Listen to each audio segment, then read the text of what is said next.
ఓం శ్రీ గురుభ్యో నమః. ఈ భూప్రపంచంలో ఉన్నటువంటి జీవులన్నింటిలోకి అత్యంత పవిత్రమైనది గోవు. ఈ గోవుకి హిందూ ధర్మశాస్త్రాలలో అత్యంత ప్రాధాన్యం ఇవ్వబడింది.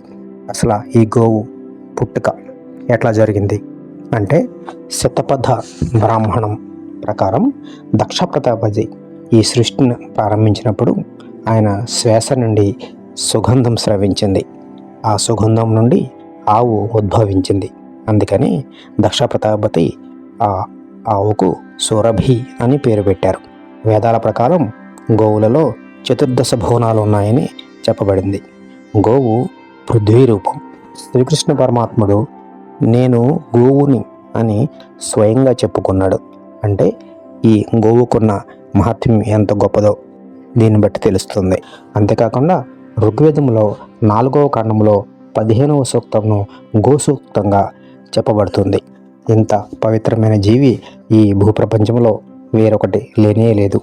ఇటువంటి గోవుకు ఏమి వస్తువులు మేతగా తినిపిస్తే ఏ రకమైన శుభ ఫలితాలు దక్కుతాయో చూద్దాం.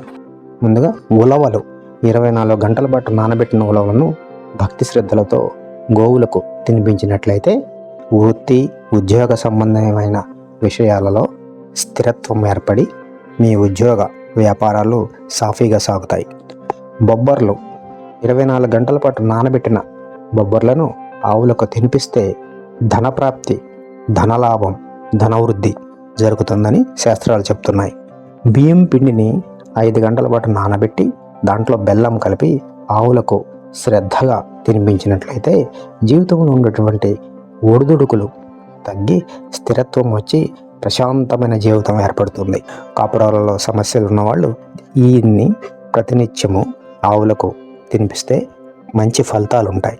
కందులు 24 గంటల పాటు నానబెట్టిన కందులను గోవులకు తినిపిస్తే కోపము, తాపము వంటి దుర్గుణాలు తగ్గి మీ వ్యక్తిత్వ జీవితం సుఖమయంగా మారుతుంది. 24 గంటల పాటు నానబెట్టిన శనగలు ఆవులకు భక్తిగా తినిపిస్తే ఆధ్యాత్మిక చింతన పెరిగి భక్తిభావం పెరిగి మీరు ధర్మబద్ధమైన జీవితాన్ని గడుపుతారు. ఇక బెల్లము, రాగిపిండి 5 గంటల పాటు నానబెట్టిన రాగిపిండిలో బెల్లాన్ని కలిపి ఆవులకు భక్తిగా తినిపిస్తే దారిద్ర్యం తొలగి సిరి సంపదలు కలుగుతాయని శాస్త్రాలు చెప్తున్నాయి. పెసర్లు 5 గంటల పాటు నానబెట్టిన పెసర్లు ఆవులకు భక్తిగా సమర్పిస్తే విద్య అభివృద్ధి చెందుతుంది. అంటే ఎవరైతే పిల్లల యొక్క చదువుల గురించి ఆందోళన చెందుతూ ఉంటారో, పిల్లలు సరిగా చదవట్లేదని బాధపడుతూ ఉంటారో, వీళ్ళు నిత్యము పెసర్లు నానబెట్టి భక్తిగా ఆవులకు సమర్పిస్తే వాళ్ళ పిల్లల యొక్క విద్య దారిన పడి చక్కని అభివృద్ధి చెందుతుంది. వారి యొక్క పిల్లలు విద్యావంతులు అవుతారు. బంగాళదుంపలు, వీటిని ఆలుగడ్డలు అంటాం.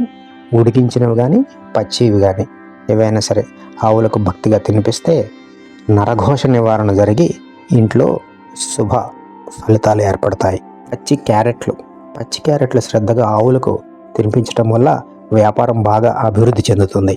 బీట్రూట్, పాలకూర, బీట్రూట్ ఆవులకు తినిపించడం వల్ల ఐశ్వర్య ప్రాప్తి జరుగుతుందని శాస్త్రవచనం. దోసకాయలు ఆవులకు దోసకాయలు తినిపించడం వల్ల శత్రు నివారణ జరుగుతుంది. టమాటాలు ఎవరైతే వాళ్ళ పిల్లల యొక్క వివాహ విషయంలో ఇబ్బందులు ఎదుర్కొంటున్నారో అటువంటి వాళ్ళు ప్రతినిత్యం ఆవులకు టమాటాలు భక్తిగా తినిపించడం వల్ల చక్కటి ప్రయోజనాలు ఉంటాయి. అరటిపళ్ళు ఆవులకు భక్తి శ్రద్ధలతో అరటిపళ్ళను తినిపిస్తే ఉద్యోగంలో ఉన్నత పదవులు లభించడము సాధ్యము. బెండకాయలు ఆవులకు తినిపించడం వలన మనోవికాసం పెరుగుతుంది, మనోధైర్యము పెరుగుతుంది. మనోధైర్యం పెరిగి ఎంతటి కష్టమైన కార్యక్రమాలైనా సులువుగా చేయగలుగుతారు. దొండకాయలు భక్తిగా ఆవులకు తినిపించినట్లయితే మానసిక ప్రశాంతత సంతరించుకుని అలజడులు తగ్గిపోతాయి. కుటుంబ కలహాలు మొదలైనవి తగ్గి ప్రశాంతమైన జీవనం లభిస్తుంది. ఇక కందిపప్పు 5 గంటల పాటు నానబెట్టిన కందిపప్పును ఆవులకు తినిపిస్తే రుణ విముక్తులవుతారు. అంటే అప్పుల బాధ తీరిపోయే అవకాశాలు ఉన్నాయని శాస్త్రాలు చెప్తున్నాయి. మినప్పప్పు 5 గంటల పాటు నానబెట్టిన మినప్పప్పును ఆవులకు భక్తి శ్రద్ధలతో సమర్పిస్తే రోగాలు తగ్గి ఆరోగ్యం ప్రాప్తిస్తుందని శాస్త్రవచనం. ఇక నల్ల నువ్వులు భక్తి శ్రద్ధలతో ఆవులకు సమర్పిస్తే అవి పితృదేవతలకు చేరతాయి. పితృదేవతలు అత్యంత సంతుష్టులై మీ తరతరాలను దీవిస్తారు. పితృదేవతల యొక్క అనుగ్రహం ఉంటే ఎటువంటి కార్యక్రమాలైనా సాధించవచ్చు. ఓం శ్రీ గురుభ్యో నమః.